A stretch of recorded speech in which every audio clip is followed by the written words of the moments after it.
Hi friends, Dr. Donna here. One common thread, session number 2. This session will take the concept of our personal loss histories and it's going to make it real. We will determine if memories matter, and we're going to pull back the curtain of memory. It's a self-reflection course, and I'm going to intimately share my own life losses with you. Not all of them, but the major ones. Perhaps you've had a life just like mine. We'll see. Knowing every one of us have experienced loss in life, once we chart that personal loss lifeline, we're going to learn a whole lot about ourselves by reviewing the losses we're familiar with. You know by now, I believe that life experience is one of the best teachers we've ever had. I'm willing to disclose a personal side of my life, but before I do this, I want you to know that I love my life. And I want each of you to realize that the life God gave me made me. I believe that with all of my heart. I think the losses that I have experienced made me the person that I am. I've learned from them. As you know by now, I'm sure I'm a woman of faith, and you probably have a faith. I was a spiritual care researcher, so I know the diversities that are out there. I know there are people who are humanists and believe in themselves, and there are so many different faith traditions. And so when I share stories that include a faith piece, don't be offended. It's just part of who I am, and I really can't separate that. So let's begin. The specific details of my life you're going to find in my book, A Life Just Like Mine, how God and nursing turned past pain to present peace, because I do have a wonderful life and I'm very grateful. You actually can learn to be thankful. So I will provide you the Reader's Digest condensed version of some of the things that I've experienced. And you need to know that I realize my lost lifeline might be a lot different because it's probably a lot bigger because I'm probably a lot older than you are. I've lived a long time now. So let's start with my young home life. My young home life was filled with dysfunction. My mom was a narcissistic mom. She worked nights, Dad worked evenings. They didn't like each other very much. I had a sister 5 years younger, brother 2 to 3 years older, depending on where it was in the year. And Mom and Dad, I don't think Mom ever truly wanted to be married and have a family.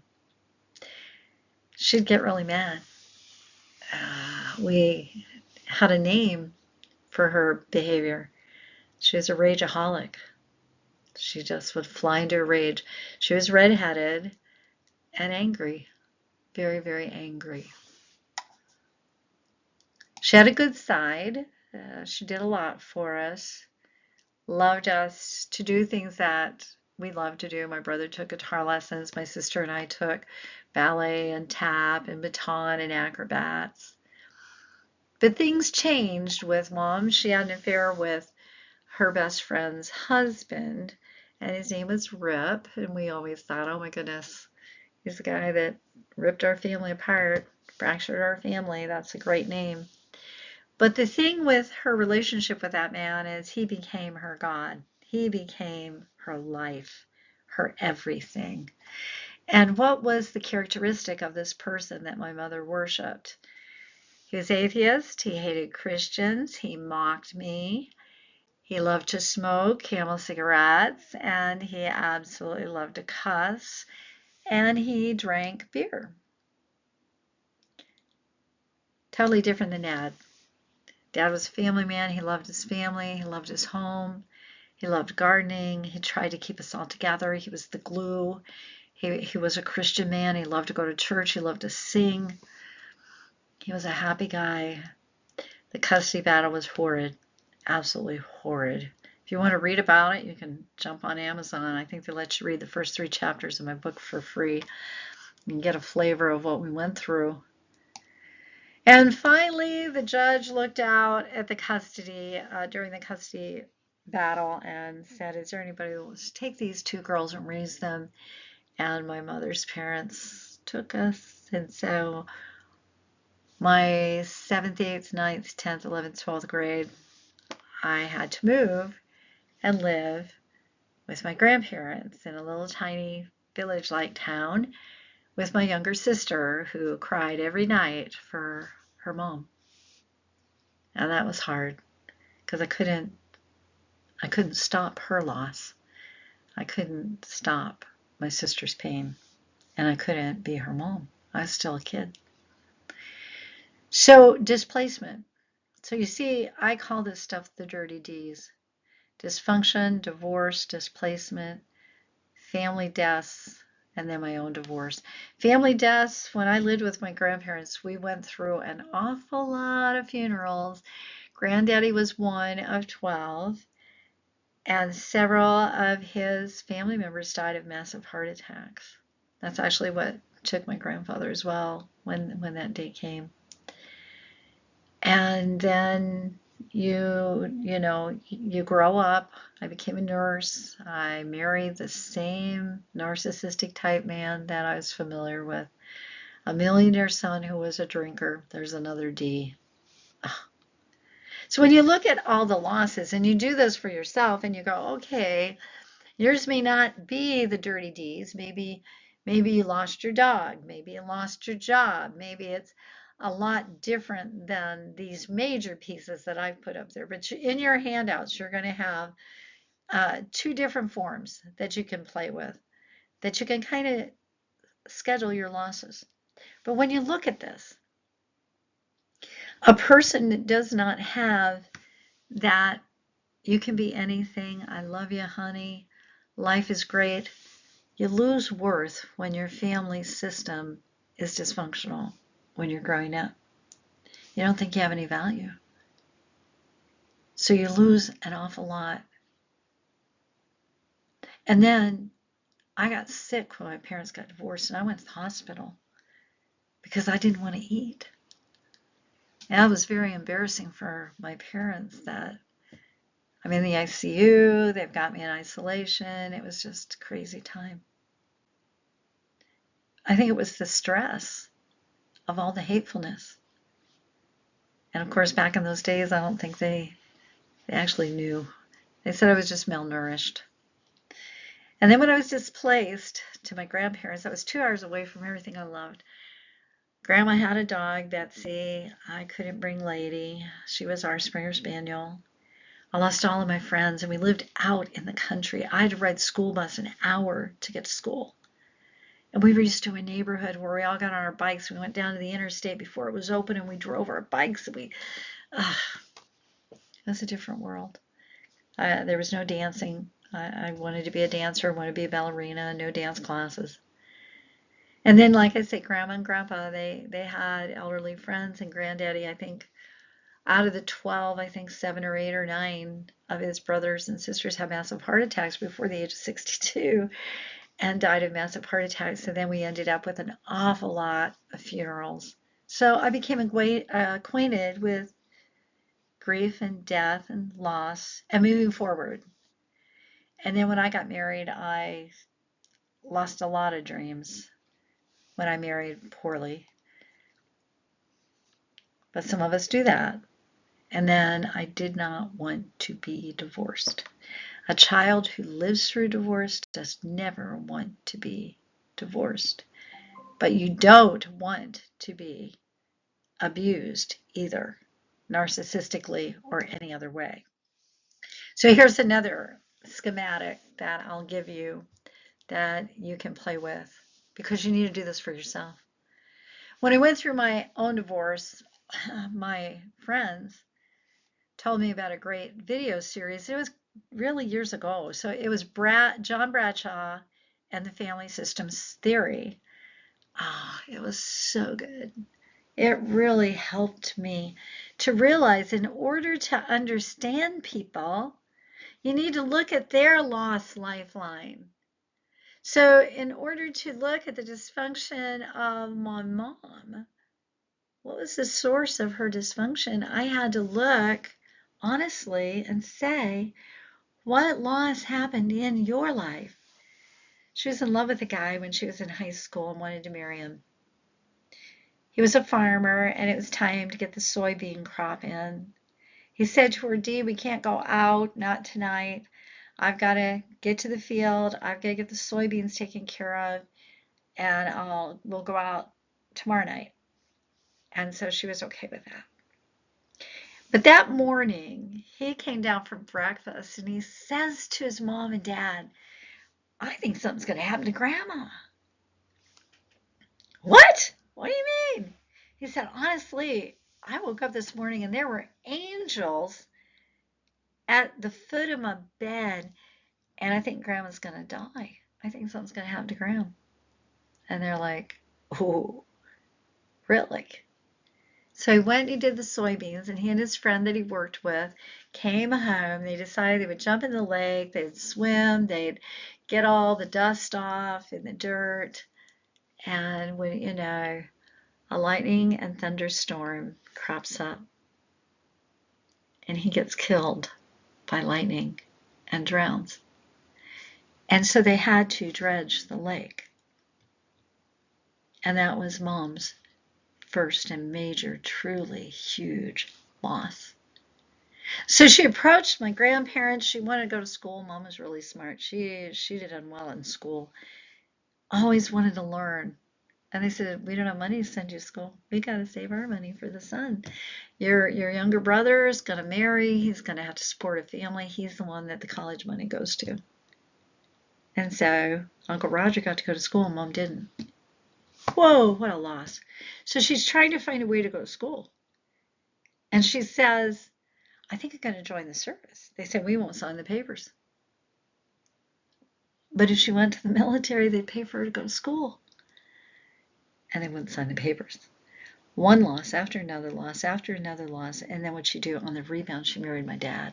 And Dad was older, and he'd been in World War II. And so she marries my dad. And she thinks, okay. So she has 3 kids. She's married to Dad. I'm not even really sure she wanted a family. I don't even know that she loved my dad. So we had this terrible family failure when they got a divorce. And they got a divorce, and she left us all. She left her 3 kids. She turned over the house to Dad for $1, and she left us for her best friend's husband. They started drinking and going out dancing together, and that's how it all starts. As somebody that she worked with. She worked nights at the plant, and he worked nights at the plant as the electrician, and so it just evolved, so to speak. But Dad was a family man, and Dad loved the kids, and he loved the family, and he loved Mom, and it just broke his heart. And Rip was an atheist, and Rip was a drinker and a smoker, and he loved to cuss, and Dad saw danger, danger. So the custody battle was ugly.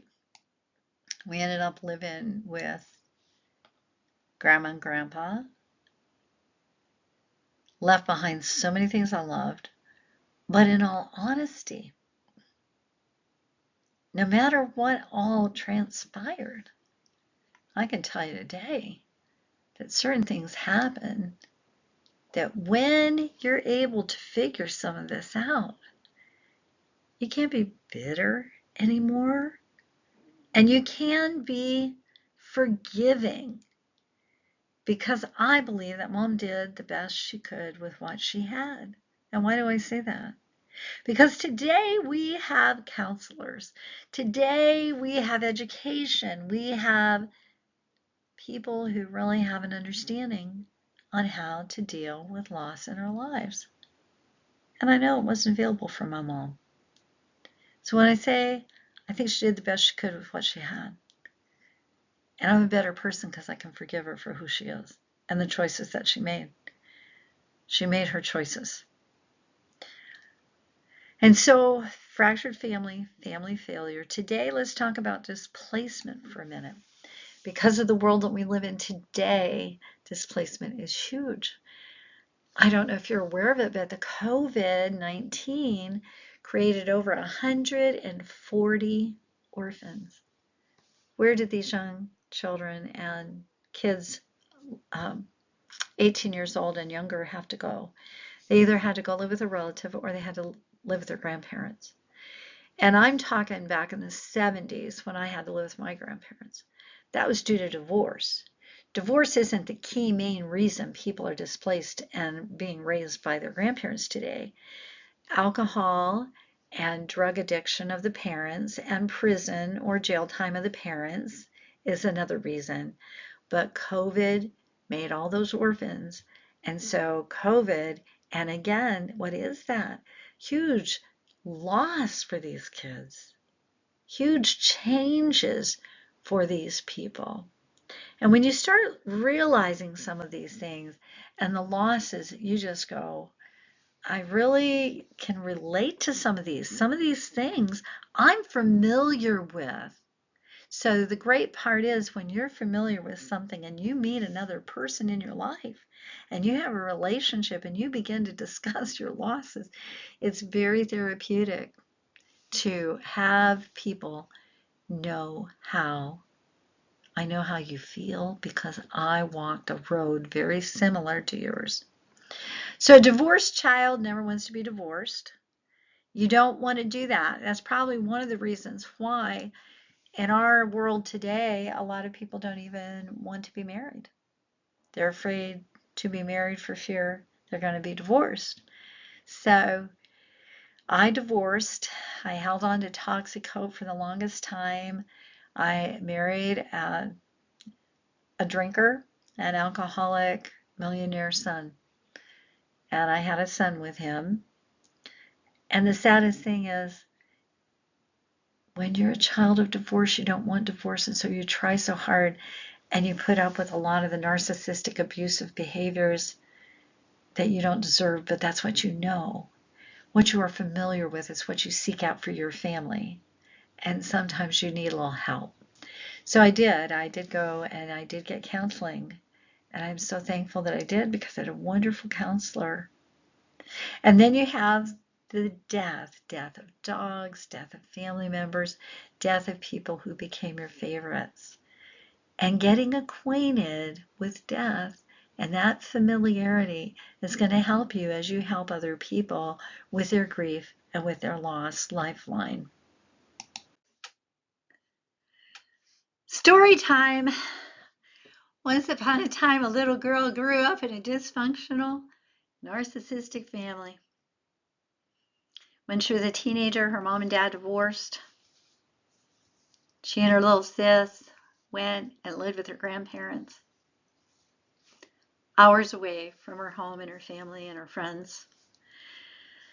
She always wanted to be a ballerina, and those dreams just vaporized.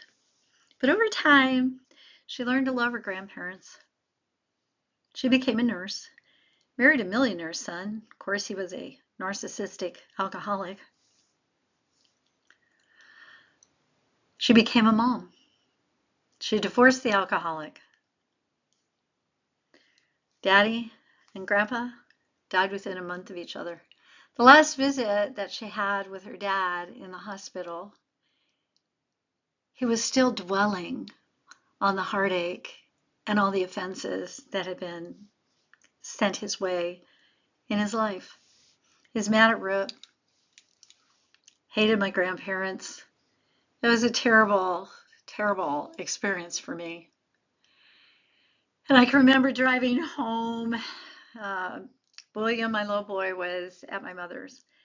And I can remember just crying and thinking, I never want to do that. I never want to dwell on the heartaches and the losses. And I don't want to carry those, Here he's dying of cancer and he's still mad, still angry, still telling the same stories.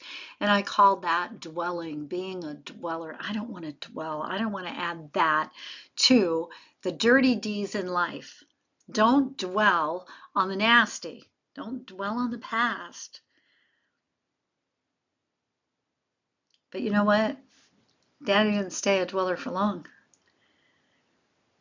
He did get home from that hospitalization, and within weeks, probably, maybe weeks, he got really sick, and my sis was with him. He was in a hospital bed in the living room, and she called Mom and Rip because she couldn't get him in the car.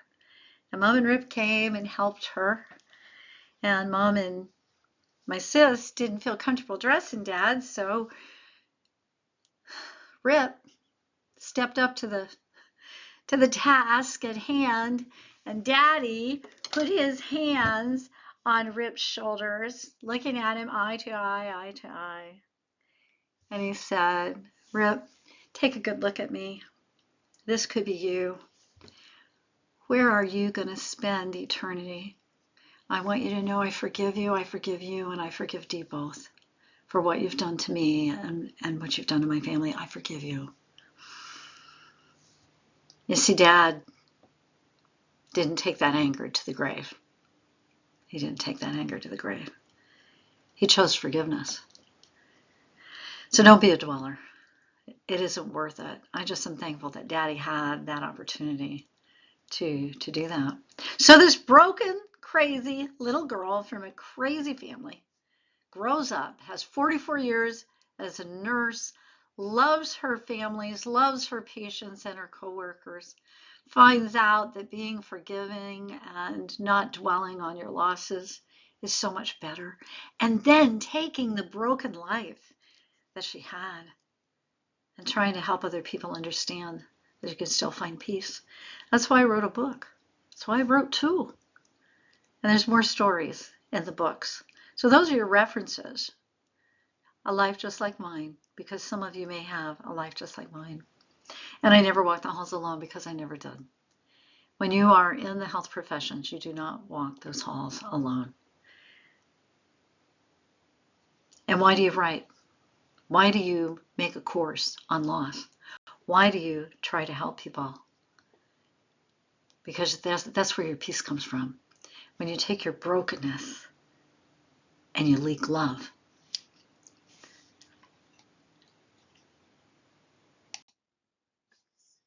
So here we go. We're done with session 2.